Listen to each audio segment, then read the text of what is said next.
Assalamualaikum warahmatullahi wabarakatuh. Perkenalkan, nama saya Andika Pratama Raharjo dengan NIM 1119084.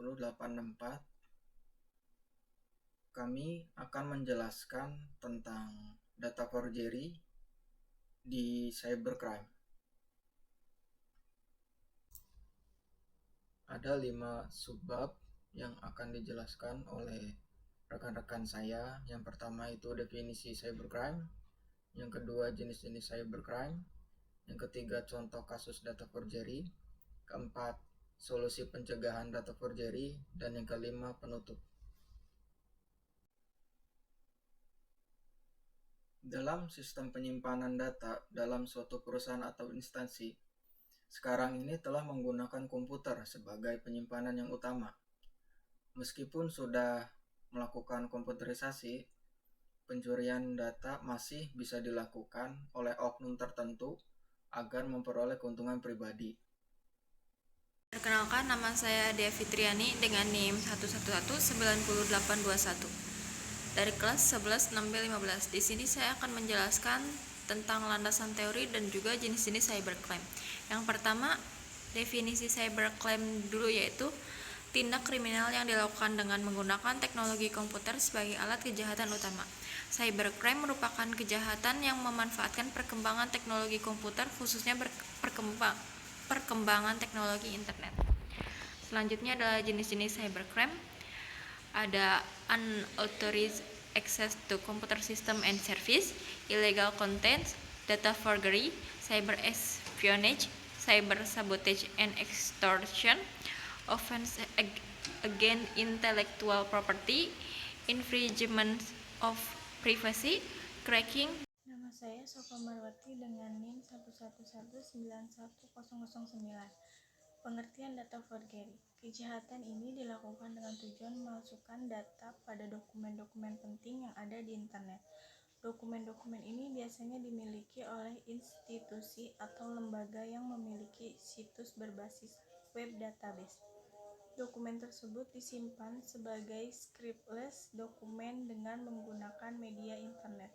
Data forgery bisa digunakan dengan dua cara, yakni server-side, sisi server. Server-side adalah pemalsuan. Cara mendapatkan datanya adalah dengan si pelaku membuat sebuah fake website yang sama persis dengan web yang sebenarnya. Yang kedua, client-side, sisi pengguna, memanfaatkan sebuah aplikasi yang sebenarnya legal. Penggunaannya disalahgunakan para pengguna internet karena pasti akan memikirkan mengenai keamanan data-datanya di internet. Di sini ada contoh kasus dari data forgery, yaitu ada Dani Firmansyah, umur 25 tahun, konsultan teknologi informasi, PT Dana Reksa di Jakarta, berhasil membobol situs milik KPU dan mengubah nama-nama partai di dalamnya, yaitu memalsukan data pada data dokumen-dokumen penting yang ada di internal. Jadi ini bisa kena pasal 50 UU nomor 36 tahun 1999 tentang telekomunikasi, yang berbunyi barang siapa yang melanggar ketentuan sebagaimana dimaksud dalam pasal 22 dipidana dengan pidana penjara paling lama 6 tahun dan atau denda paling banyak 600 juta. Nama saya Muhammad Faisal Sani dengan NIM 111900785. Yang pertama, solusi mencegah kasus data forgery. Yang pertama, perlu adanya cyber law. Penting adanya perangkat hukum khusus mengingat karakter dari cybercrime ini berbeda dari kejahatan konvensional. Yang kedua, perlunya dukungan lembaga khusus. Lembaga ini diperlukan untuk memberikan informasi tentang cybercrime. Yang ketiga, penggunaan enkripsi untuk meningkatkan keamanan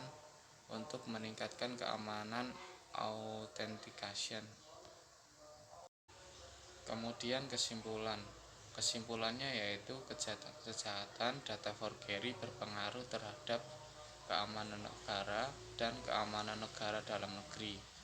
Kejahatan data forgery ini lebih ditujukan untuk pemalsuan juga pencurian data-data maupun dokumen-dokumen penting baik di instansi pemerintahan maupun perusahaan swasta. Kemudian ada sarannya yaitu berkaitan dengan data forgery tersebut, maka perlu adanya upaya untuk pencegahannya. Untuk itu perlu diperhatikan adalah yang pertama, menggunakan e-commerce. Kita harus lebih berhati-hati saat login. Yang kedua yaitu verifikasi akun yang kita punya secara hati-hati. Kemudian yang ketiga yaitu update username dan password Anda secara berkala. Sekian dari kelompok kami.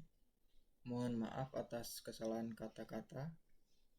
Terima kasih. Wassalamualaikum warahmatullahi wabarakatuh.